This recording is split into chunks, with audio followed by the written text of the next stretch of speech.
Paris Podcast Festival à la Gaîté Lyrique. Les rencontres.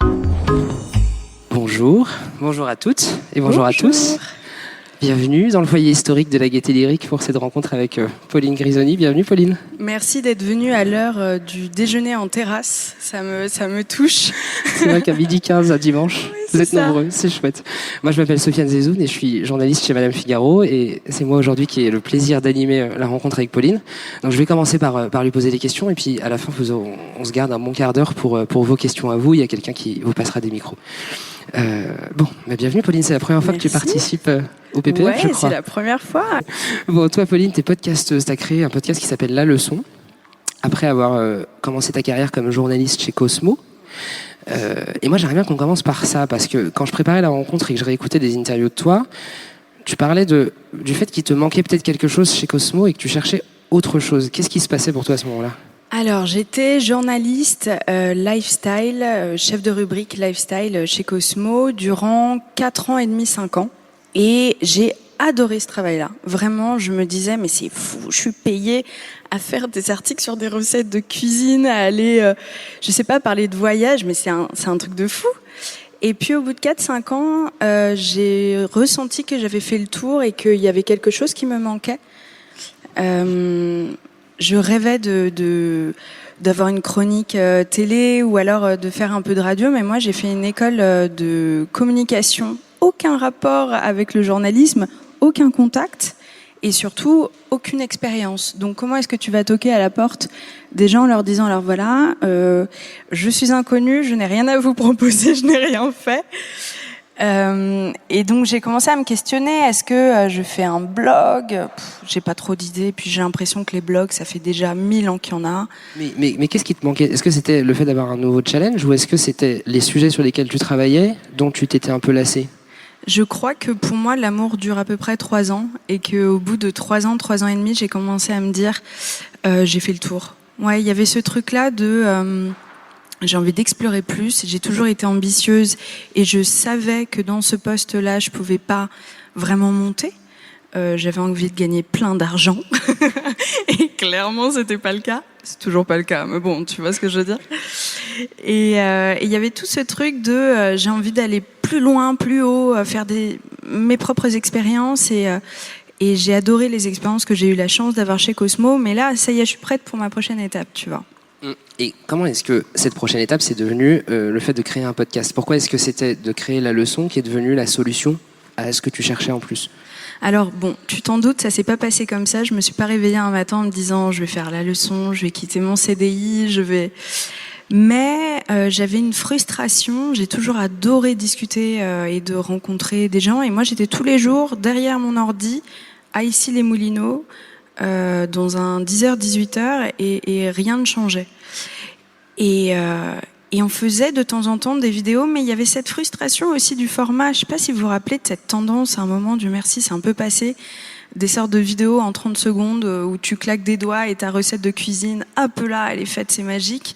Et moi, j'ai toujours aimé prendre le temps... je sais pas, une interview de quelqu'un, j'aimais vraiment la longueur de l'interview et c'était pas encore le cas, il y avait pas vraiment encore la tendance des longs témoignages.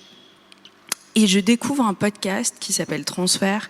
Je pense qu'on est beaucoup, ouais, je vois les têtes qui bougent, on est beaucoup à avoir commencé avec Transfert et je me suis dit mais c'est ouf, on donne la parole à des gens pendant 45 minutes. C'est presque libérateur comme format. Et donc voilà. Et qu'est-ce qui se passe entre le moment où tu découvres qu'on peut faire ça, on peut enregistrer des gens pendant 45 minutes, et le moment où tu mets au point ton concept à toi, qui est donc d'interroger des gens sur les échecs qu'ils ont vécus et les leçons qu'ils en ont tirées, au moment où tu te lances, comment est-ce que tu t'es décidé et préparé ? Alors j'ai mis 6 mois entre le moment où je me suis dit c'est bon, je me lance, et le moment où j'ai eu mon premier invité. Au départ, je me dis voilà, c'est un format génial, mais comment est-ce que je fais ? J'ai la trouille parce que j'avais vraiment pas confiance en moi de me dire je me lance toute seule. La pression, tu vois, le sort de truc un peu écrasant même de est-ce que je suis capable toute seule d'y arriver ?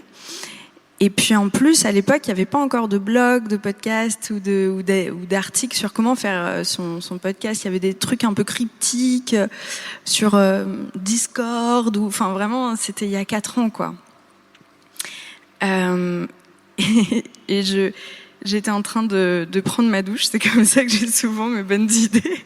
Parce que je sais pas, pour moi ça marche comme ça, on lâche prise, on se détend et pouf, ça vient et je me dis waouh, il y a un truc que j'ai fait il y a pas longtemps, un article sur des femmes entrepreneuses. Il y a une question qui a vraiment résonné sur leur plus grand échec. Je trouvais que c'était très puissant leur réponse.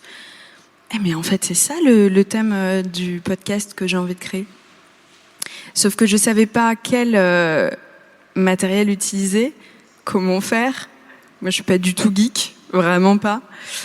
Et donc j'ai fait de l'espionnage industriel.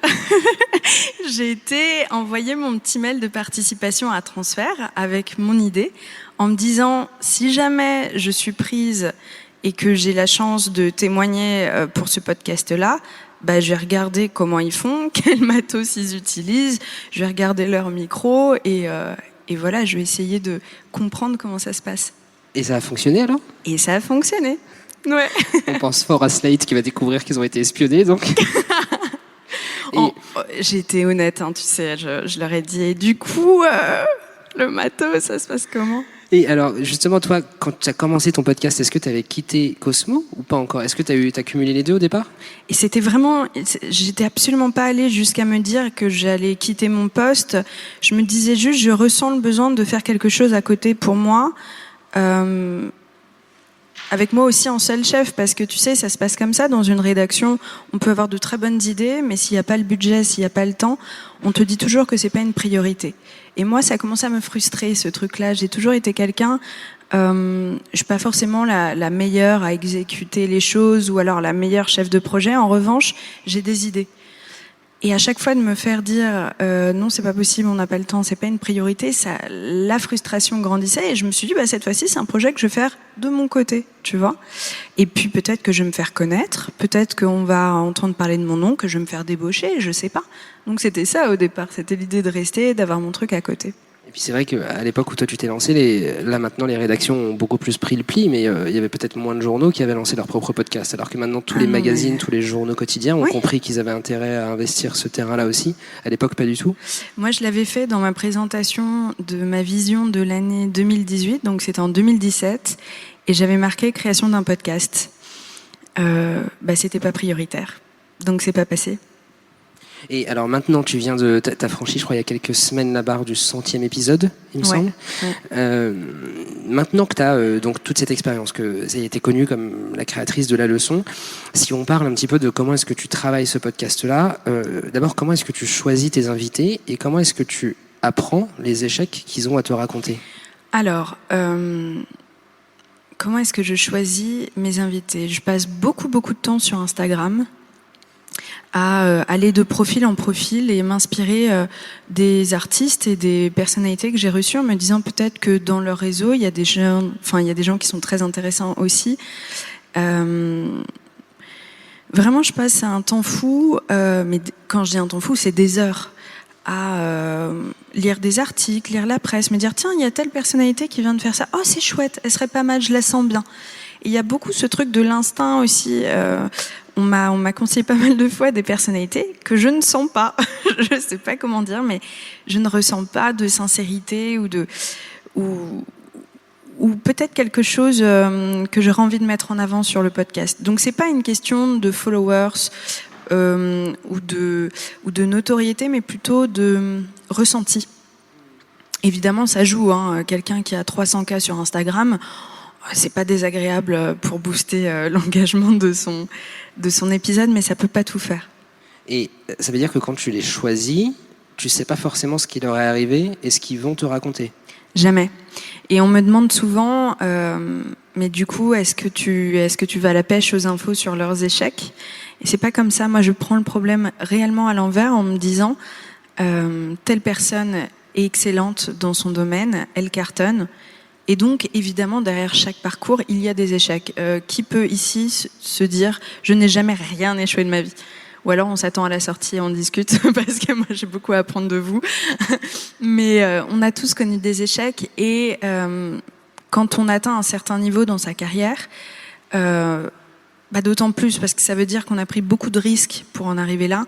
Qui dit risque dit aussi moment où ça fonctionne pas comme on voudrait. Et donc vraiment, je m'enlève de la tête de choisir les gens en fonction de leurs échecs, mais plutôt en fonction de leurs projets, de ce qu'ils font à l'heure actuelle. Y a telle personne qui est en promo et qui m'intéresse, je me dis c'est peut-être un moment où elle est disponible pour les interviews.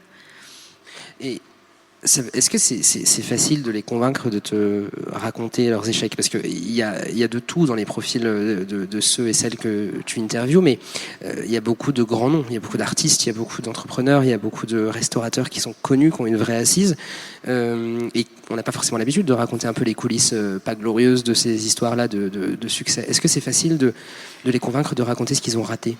Alors, ça l'est aujourd'hui plus. Au départ, vraiment, les premiers épisodes que j'ai eus, c'est littéralement des gens tellement bienveillants qu'ils ont accepté de confier cette partie de leur intimité à quelqu'un qui n'avait encore pas fait grand-chose.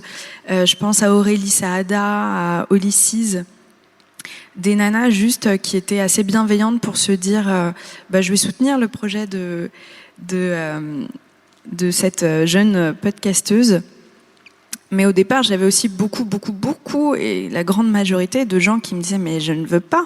Et puis, c'était pas du tout encore démocratisé comme aujourd'hui, le fait de parler de ses échecs. Aujourd'hui, c'est un peu différent parce que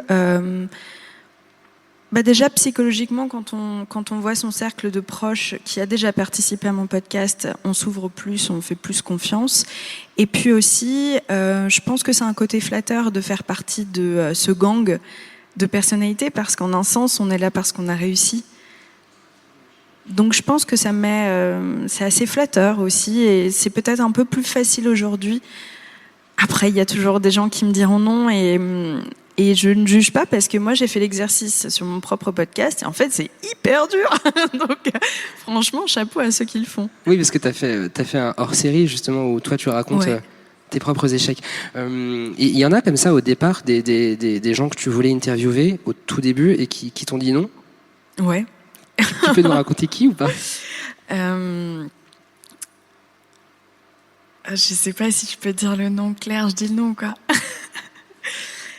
J'ai Vincent Cassel, je l'ai jamais dit son nom parce que j'aime pas, mais l'anecdote est drôle. Vincent Cassel qui m'a juste répondu sur Instagram « Merci mais non, point ». Et juste sa réponse est tellement improbable que nous, c'est devenu une private joke, et je trouve ça génial, et je le prends pas personnellement, tu vois, c'est vraiment pas... Mais il y a eu des anecdotes un peu comme ça où j'étais là, d'accord, merci, et en vous souhaitant la bonne journée, tu vois. Écoute, au moins Vincent Cassel t'a répondu. Merci mais non, point. Ouais. Bon, c'est déjà un message de Vincent Cassel, j'imagine. On est sûr que c'est pas son community manager, pour le coup. Et ça veut dire que si tu connais pas l'échec que ton invité va te raconter, les épisodes sont pas du tout écrits. Comment ça se passe concrètement un enregistrement? C'est une discussion qui déroule, ou toi tu sais à peu près quel chemin tu veux prendre? Alors, comment je fonctionne? D'abord, avant de recevoir une personnalité, je vais aller regarder pas mal d'interviews d'eux lorsqu'il y en a, pour m'imprégner un peu de leur personnalité, de leur tempérament. Est-ce qu'ils sont timides, réservés, vraiment ressentir la personne. Il y a une notion de ressenti qui est très importante. Et puis, évidemment, je vais sur leur page Wikipédia, je lis des articles sur eux pour construire un peu mon intro. Et la seule chose que j'écris, moi, c'est mon introduction. Et puis, lorsque je rencontre la personne, souvent c'est chez moi. Et ça importe beaucoup, le lieu où on interviewe les gens, parce que typiquement, si j'interviewais des personnalités dans cette salle qui est très belle, mais très grande et un peu impressionnante, on n'est pas dans l'intimité du tout. Et donc, c'est beaucoup plus dur de lâcher prise un peu avec son image, entre autres. Et donc, moi, je reçois chez moi, on se prend un petit café, on papote. Et ça rééquilibre un peu les choses, parce que tout d'un coup, on est juste deux personnes en face l'une de l'autre, et pas une personnalité et une journaliste. Donc ça, c'est très important. On parle de son ou ses échecs. Souvent, les gens ne savent pas trop vers quoi se tourner, parce que on nous apprend pas à réfléchir en termes d'échecs. Plutôt, on a tendance à les oublier vite et foncer droit. Et donc, c'est souvent un peu compliqué. Donc, on prend quelques minutes pour discuter de ça. Et moi, dans ma tête, lorsque je me dis « Ok, celui-ci, c'est le bon », il y a une sorte de petite frise mentale qui apparaît. Et pendant tout l'épisode, j'essaye de rester attachée à cette frise de là où je veux aller. Faut être vif. Je l'étais pas dès le départ et c'est encore en construction. Et puis, il y a des épisodes où je suis moins bonne parce que je suis fatiguée, etc. Mais il y a vraiment ce truc-là. Et toutes mes questions... Franchement, c'est cucu ce que je veux dire, mais c'est ultra vrai, ça vient d'une forme d'empathie. J'essaie de me mettre dans la peau de l'autre personne, j'essaie de ressentir ce qu'elle a ressenti, et c'est comme ça que je construis mes questions. Alors ça c'est intéressant et j'aimerais qu'on y revienne après justement sur le ton que tu emploies et sur ce que tu crées comme rapport avec tes invités. Mais avant ça, donc ça veut dire que tu as cette espèce de frise dans la tête qui te donne une ébauche de chemin que tu veux emprunter. Tes épisodes font pas tous la même longueur. Ouais. Est-ce que pour toi c'est un sujet, est-ce que dans cette frise tu as une idée de la durée idéale ou est-ce que tu laisses la discussion dérouler et à un moment donné tu comprends que c'est bon, tu as ce qu'il te faut? Oui, je crois que c'est ça. C'est réellement ça. Je pars du principe qu'on tourne autour d'environ 30 minutes et puis parfois on rigole, on digresse et c'est hyper sympa aussi. Après, je garde toujours en tête la conclusion, là où je veux emmener la personnalité. Et puis il y a un moment où je sens qu'elle m'a livré ce qu'elle pouvait me livrer et qu'on a fait le tour du sujet. Et donc c'est assez organique en fait, ces discussions-là, tu vois. Et tu fais quoi comme montage ensuite ?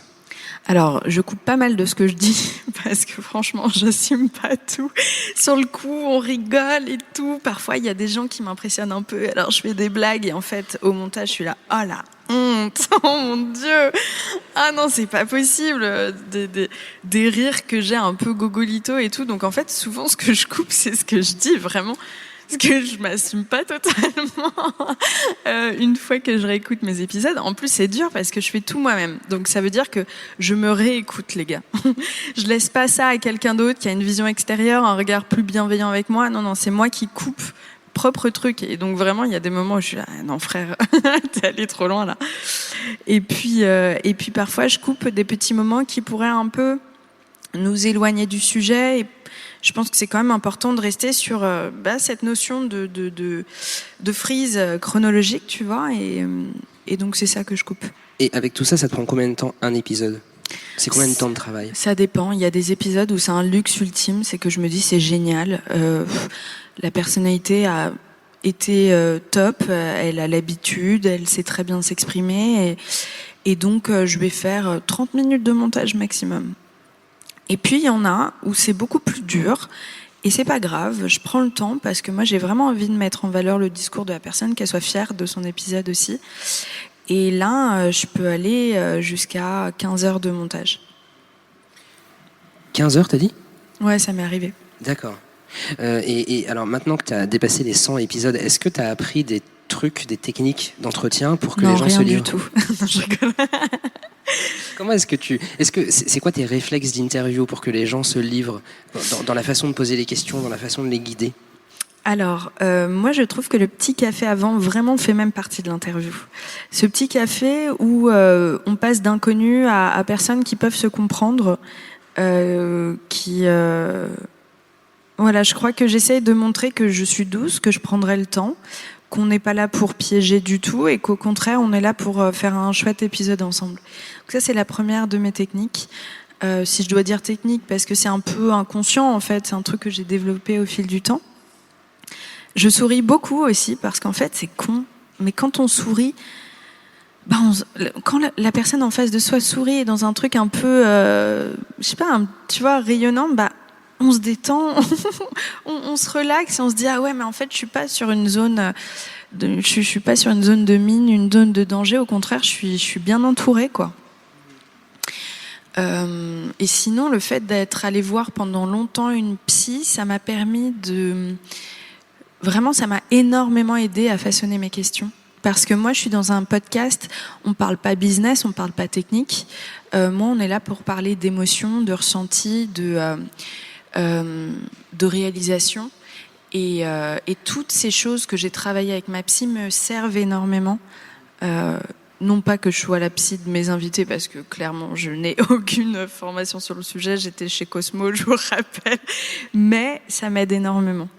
Et alors, comment est-ce que tu résumerais justement tes techniques pour bien poser les questions? Qu'est-ce que tu as en tête? C'est quoi ces petits réflexes-là que tu appliques, toi, dans ton podcast? Tu souffles un bon coup et tu te mets dans le corps de l'autre personne. Tu ressens ce qu'elle ressent. Sincèrement, là, c'est pas palpable, mais le fait de se mettre à la place de l'autre, de se dire comment est-ce que j'aurais ressenti ce qu'elle a ressenti sur le coup, c'est littéralement la meilleure chose que je puisse faire pour poser mes questions. Aussi, je pense que le fait de rigoler un bon coup, de dire « Oups, pardon, je vais recommencer parce que là, ma phrase, c'était un peu de la merde », en face de soi, on voit quelqu'un qui n'est pas parfait et qui, elle aussi, se gourde, donc on s'autorise aussi plus à se dire « Bon, au pire, je dis ça, allez, puis on coupera ». Voilà, c'est pas des trucs, tu vois, puisque moi je construis pas mes interviews comme toi par exemple tu l'as fait aujourd'hui. Je peux pas avoir des conseils très précis parce que chaque personnalité est différente, mais réellement ce truc de l'empathie c'est la base de la base. Et c'est vrai que le podcast, pour ça, il pose plein de questions, enfin en tout cas moi des questions qui me viennent parce que je suis journaliste, que je travaille dans un magazine et que donc on n'a pas la même posture quand on fait un podcast intimiste comme le tien. Moi, j'ai un peu tiqué sur 2 épisodes en particulier. L'épisode d'Hélène Darroze, par exemple, ouais. Il part d'une critique gastronomique ouais. Qui était assez acerbe et qu'elle a mal vécue. Et dedans, elle explique que oui, mais bon, en gros, c'est pas très sympa de la part du journaliste d'avoir été aussi rude. Ou alors, il y a l'épisode avec Léna Simone, qui est mannequin et qui explique qu'elle demande aux journalistes qui vont l'interviewer de lui envoyer les questions et je la cite, elle dit « Celle que j'aime pas, en gros, saute » avec le filtre de mon agent. Toi qui as été journaliste, donc qui a été garante justement d'une ligne éditoriale, de l'indépendance d'un titre, etc., comment est-ce que tu abordes ces questions-là ? Tu sais, à l'époque, déjà, moi, ça me mettait mal à l'aise. Je détestais devoir poser des questions sur la vie privée des personnalités. J'avais tellement envie qu'elles se sentent bien à l'aise avec moi et qu'elles se disent pas « Oh, qu'est-ce que ça me fait chier, je réponds encore aux mêmes questions, c'est pas intéressant ». J'avais déjà ce truc et pourtant chez Cosmo vraiment on était bienveillante, on n'était pas dans une presse people, je pourrais pas supporter ça, mais j'étais déjà pas très à l'aise à cette idée, tu vois. Ce truc de alors votre couple, c'est pas du tout pour moi. Et donc aujourd'hui, je suis plus près de ce que je suis qu'à l'époque. Donc quand on me dit ça, mais moi je suis là, mais je vous comprends tellement. Et vraiment, en plus, Léna Simone, c'est un petit chaton. Elle a pas un pet d'ego. Juste, il y a un moment, elle était tellement tout le temps cataloguée femme de qu'on lui posait plus de questions sur son travail, plus de questions sur l'association qu'elle défendait au moment de l'interview, mais uniquement sur son couple. Moi, je peux comprendre qu'on se protège à sa place et vraiment, je crois que ça m'aide dans ma posture parce que je suis d'accord avec elle et je suis pas du tout du côté de la presse, mais plutôt du côté des personnalités pour qui c'est pas très facile. Et en plus, cet épisode avec Hélène Darroze, il tombait vraiment bien parce que c'est le moment où j'ai commencé. Alors en ce moment, étonnamment, c'est passé. C'est peut-être le Covid qui avait exacerbé les choses, mais il y a eu un moment où je me tapais beaucoup de critiques négatives. En plus, c'était dur parce que c'était pas sur mon média, mais non, c'était sur ma personnalité, moi, mon rire, mes questions, qui je représentais. Il y a eu un moment où vraiment je me tapais plein de critiques négatives. Et quand je fais cet épisode avec Hélène Darroze, mais je bois ses paroles. Je suis là, mais vas-y, donne-moi tes bons conseils, pas pour la leçon, mais pour moi, tout court. Et je pense que ça aussi, ça crée une connexion, quoi. Mais du coup, ça veut dire que tu es au clair avec le fait de plus avoir une posture de journaliste, de plus avoir le même rôle qu'un journaliste d'un magazine, par exemple ? Alors, la seule chose que je garde, c'est l'envie de poser des questions qui poussent plus loin le débat, qui amènent à une réflexion. J'essaye de bien m'exprimer, de créer quelque chose qui a du sens, de qualité, comme je le faisais chez Cosmo.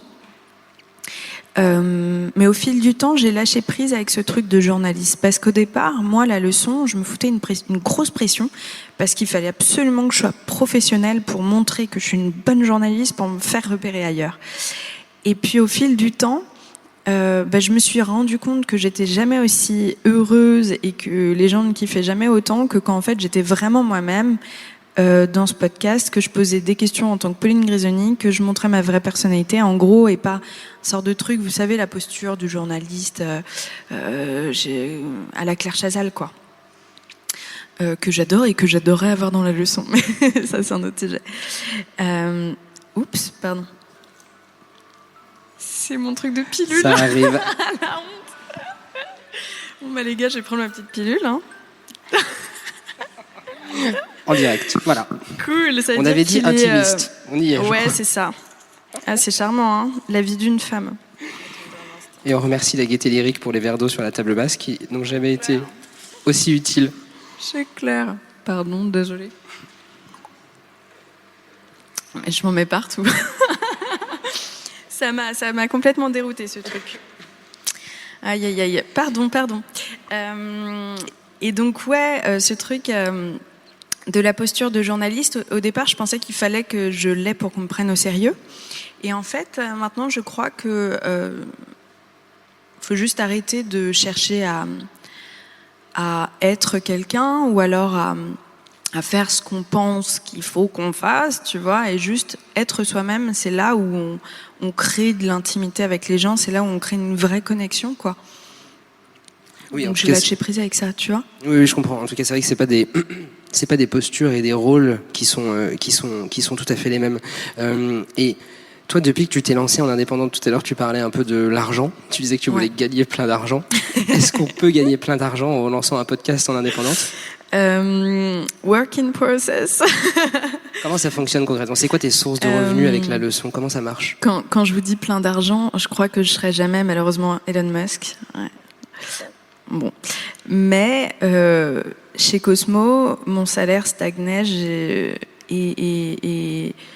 enfin, c'est con, mais moi j'ai plus que de l'argent, c'est une notion de sécurité. Et c'est fou parce que maintenant je fais un poste, je fais un travail où je n'ai plus aucune sécurité. Mais moi, ma maman était mère célibataire, on a galéré toute mon enfance et chaque mois on entendait ce mois-ci il faut qu'on fasse gaffe. Et moi vraiment mon but dans la vie c'est d'arriver à un moment où je regarde plus les prix, où je me dis pas ce mois-ci il faut que je fasse gaffe. Tu vois ce truc-là, pas gagner 500 000 euros par mois mais juste avoir une aisance, quoi. C'est un truc qui m'importe beaucoup. Et aujourd'hui, je me fais sponsoriser sur la leçon. Pas tous les mois, mais assez régulièrement. Et puis à côté, je produis des podcasts pour des marques. Tu en as fait un, je crois, avec 20 minutes et La Forêt au début de l'été. Ouais. Alors là, en l'occurrence, j'étais journaliste dessus. Je posais ma voix, j'interviewais la personne, le directeur de La Forêt. Mais par exemple, j'ai produit 2 podcasts de A à Z avec Marie-Claire. Parfois, je pose juste ma voix en mode voix off, ça dépend. Je fais deux podcasts pour Marie-Claire où j'interviens uniquement sur la partie montage. Bref, je fais plein de trucs autour de ça pour me mettre un petit matelas à côté de la leçon, parce que je veux surtout pas dépendre uniquement de la leçon, parce que demain, si plus personne m'écoute, tu vois, il faut que je sache rebondir, quoi. Et alors le sponsoring dont tu parlais, donc ça c'est les petites annonces en pré-roll au début de l'épisode, ça rapporte combien ? Ça dépend parce que c'est en termes d'écoute. On te paie un tarif pour 1000 écoutes. Et donc, par exemple, ça n'arrive jamais qu'on me dise, moi par mois, là je vais faire 150 000 écoutes, un peu plus. Ça n'arrive pas. Qu'on me dise, on vous paie pour 150 000 écoutes, j'aimerais, mais c'est pas le cas. Souvent, c'est pour 15 jours. Comme j'ai ce stress de manquer, je vous disais, c'est un vrai truc dans ma vie, j'échelonne et du coup, je me rémunère 1 700 € par mois. Voilà. Et du coup, dans toutes tes activités, c'est quoi à peu près les pourcentages de tes sources de revenus ? C'est à peu près combien de pourcents qui vient de la leçon et combien de pourcents qui vient de quand tu es productrice ou journaliste pour d'autres ? Alors, par exemple, quand je suis productrice, c'est vraiment bien payé. Mais j'ai fait que 3 projets, tu vois, dessus. J'ai pas mal de choses qui viennent, et c'est souvent par vague. J'ai eu jusqu'à 6 projets à la fois. En ce moment, j'ai plus que le montage pour Magic Maman. Donc je crois que ma source de revenus finalement principale pour l'instant reste le sponsoring, parce que c'est beaucoup plus fréquent et comment dire Et oui, régulier. Mhm. Et moi, je suis chez Native, Nouvelles Écoutes. Voilà. Et il t'a fallu combien de temps pour avoir des écoutes suffisantes pour être sponsorisé comme ça? Moi, ça a commencé, le truc de fou, c'est que j'arrivais pas à me faire sponsoriser. Ça a commencé au moment où il y a eu la pandémie. J'étais là, mais quoi? J'avais perdu tout à côté. Enfin, tout s'écroulait dans ma life. Et c'est le moment où on s'est dit, tiens, on va la sponsoriser, quoi. Trop bizarre. Donc, ça a commencé en mai 2020. Voilà. Et j'avais combien? Je crois que j'avais un peu plus de 50 000 écoutes. Alors, en fait, j'en faisais plus à l'époque et j'ai changé de plateforme pour me mettre sur une plateforme certifiée IAB V2. Moi, je suis chez Art19, qui est très bien. Ça, c'est un truc important. C'est que pas mal de plateformes vous font un peu miroiter des écoutes qui ne sont pas des écoutes réelles parce que quelqu'un a écouté 2 fois votre épisode ou alors il s'est arrêté en plein milieu, il l'a repris à son trajet du retour, je sais pas, et donc ça comptabilisait 2 écoutes. Moi, j'étais là, ouais, je fais 80 000 écoutes. Je suis passée chez Art19, j'en ai fait 40 000. Ah bah pour l'humilité, c'est pas mal, hein, ça, ça remet un peu. Donc là, maintenant, je peux dire que j'ai de vraies écoutes, tu vois. Et donc 150 000 maintenant? Bah là, j'ai un peu plus parce que c'est un bon mois, hein, je vais pas mentir. Mais là, je suis à un peu plus de 80 000 écoutes déjà. Donc je pense que je vais peut-être faire à peu près 150 000. Pas mal du tout. Il nous reste 10 minutes, on va pouvoir prendre vos questions si vous en avez. Il y a des bénévoles du festival qui vont vous passer des micros pour qu'on vous entende bien et surtout pour qu'on vous enregistre parce que ce sera rediffusé après en podcast évidemment. Ok, bonjour. Ok, on Bonjour. m'entend trop bien. J'ai 2 questions. La première, c'est est-ce qu'on peut avoir ta définition de l'échec? Et la deuxième question, c'est, si tu veux y répondre, quel est ton dernier échec? Wow, les 2 questions, elles sont bien, mais elles sont dures. Alors, ma définition de l'échec. Pour moi, c'est un moment de pause dans ta vie où tout d'un coup, tu es obligé de regarder la situation en face, prendre le temps de décortiquer ta réalité, quoi. Parce que quand ça va bien, on fonce, mais vraiment toujours, on prend pas le temps, on est toujours là à chercher la prochaine étape, et tout d'un coup, quand ça s'arrête, il y a une déception qui fait que, tu sais, tout d'un coup, tu as une sorte de chape de plomb de malade, et c'est vraiment un moment pour toi de prendre le temps de te regarder dans le miroir et de te poser les questions qui comptent. Qu'est-ce que tu veux vraiment? Qu'est-ce qui importe réellement pour toi? Comment faire pour pivoter? Qu'est-ce que tu as mal fait? Qu'est-ce que tu pourrais améliorer? Donc c'est vraiment un temps de pause qui parfois est salutaire. Et alors mon dernier échec... alors attends, il faut que je fasse une petite liste. Hein. Mon dernier échec... je dirais échec amoureux, comme beaucoup. D'ailleurs, c'est les épisodes qui marchent le mieux sur la leçon. Hein. C'est tellement universel. Voilà. Est-ce qu'on a d'autres questions? Oui. Bonjour. Déjà, Bonjour. merci pour ton naturel et c'est plaisant d'entendre tout ce que tu dis. Ouais, trop... Moi, la question que je me posais, c'est est-ce que tu penses continuer longtemps ce podcast? Est-ce que tu n'as pas peur, encore une fois, d'arriver au bout du concept? Voilà. Grosse question hyper intéressante parce que justement cet été j'ai été prise d'un coup de flip. Dieu merci de l'analyser depuis, ça va mieux les gars, mais je me suis dit je commence à ne plus ressentir d'émotion. Je suis c'est cool, j'ai un tel mardi. Ah mais je suis pas comme ça, moi je suis vraiment pas du tout quelqu'un de blasé. Puis je faisais mes épisodes et je me suis dit mais merde. Je réalise que j'ai commencé à ressentir ça au bout de 3 ans chez Cosmo. Là, ça fait 3 ans avec la leçon. Est-ce que je suis dans ce rythme, tu vois? Et pour moi, la leçon, c'est ce qui me permet de vivre. C'est mon bébé. C'est ce qui me permet de décrocher de nouveaux projets. Je peux pas lâcher dessus. Et à la fois, je n'ai plus ma motivation. Ça a été vraiment dur. Et j'ai réalisé que là, ma motivation est totalement revenue. Et en fait, je l'analyse de la façon suivante. Cet été, je patinais, je stagnais, je n'arrivais plus à trouver de personnalité qui me dise oui. J'étais épuisée de mettre de l'énergie et qui se solde toujours par un non. Et il y a un moment où juste ça te démotive. Et là, je suis à nouveau dans une bonne énergie depuis septembre, où on me propose des personnalités, où je me dis, punaise, ça roule, il y a quelque chose qui est revenu, j'ai de chouettes projets. Typiquement, aujourd'hui, c'est un truc chouette, tu vois, il y a des trucs comme ça réguliers qui me redonnent un truc, qui me fait dire, ah mais j'adore ça. Et donc, pour l'instant, vraiment pas. Et puis le jour où ce sera le cas, ce sera le cas, mais j'espère que ce sera le cas parce que j'aurai un prochain projet que j'adore, tu vois. Bonjour. Bonjour.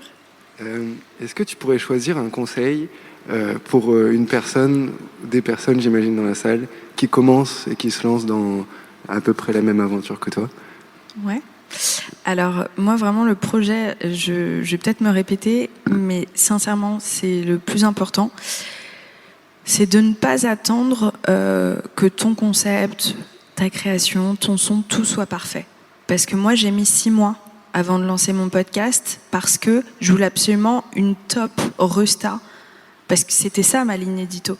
Et donc moi je contactais Marion Cotillard en fait. Tu vois, genre. Voilà, donc autant te dire que du coup le podcast ne se faisait pas, et c'est trop con parce que j'ai perdu 6 mois.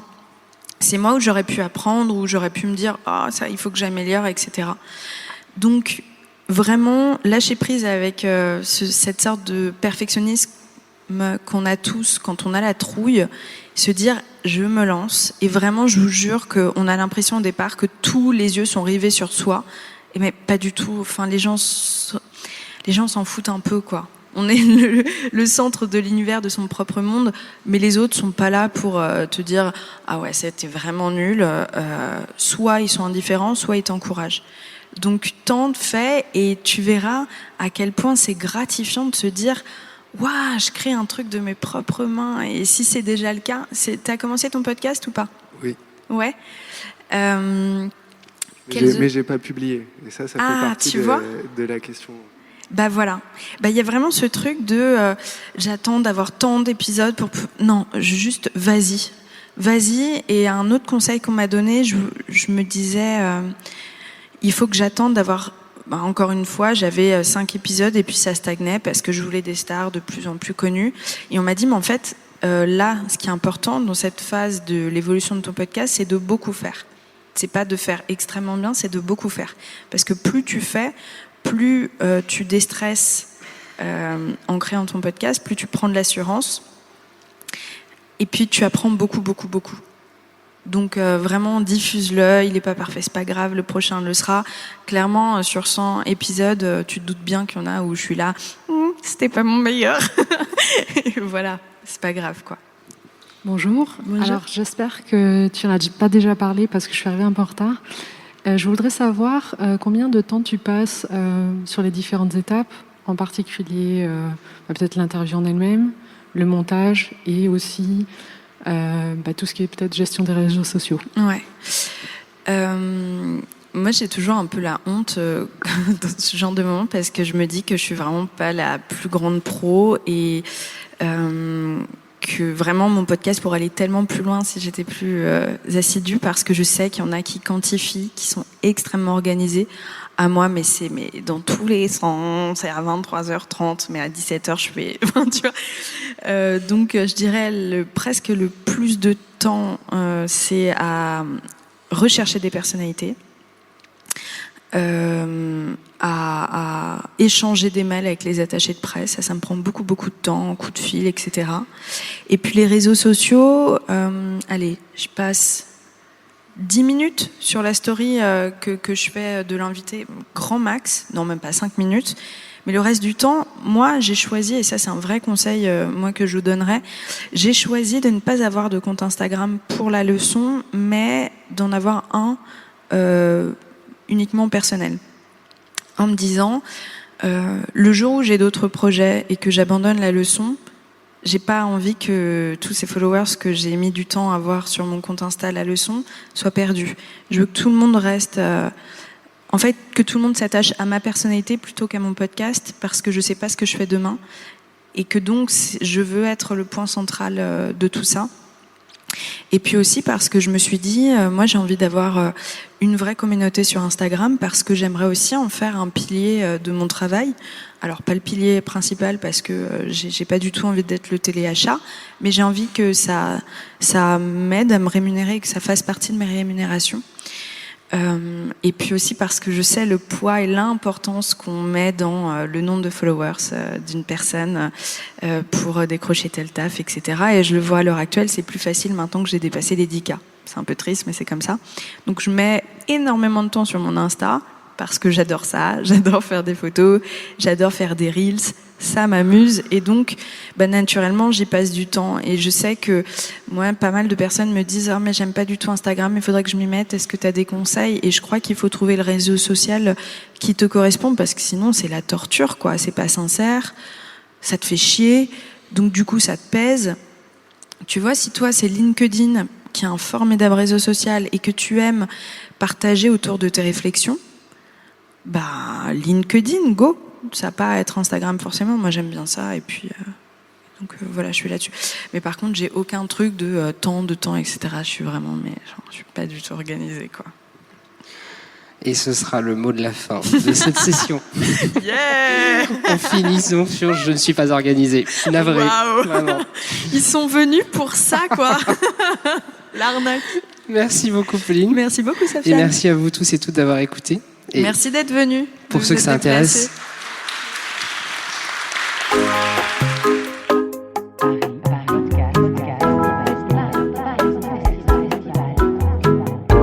Paris Podcast Festival à la Gaîté Lyrique. Les rencontres.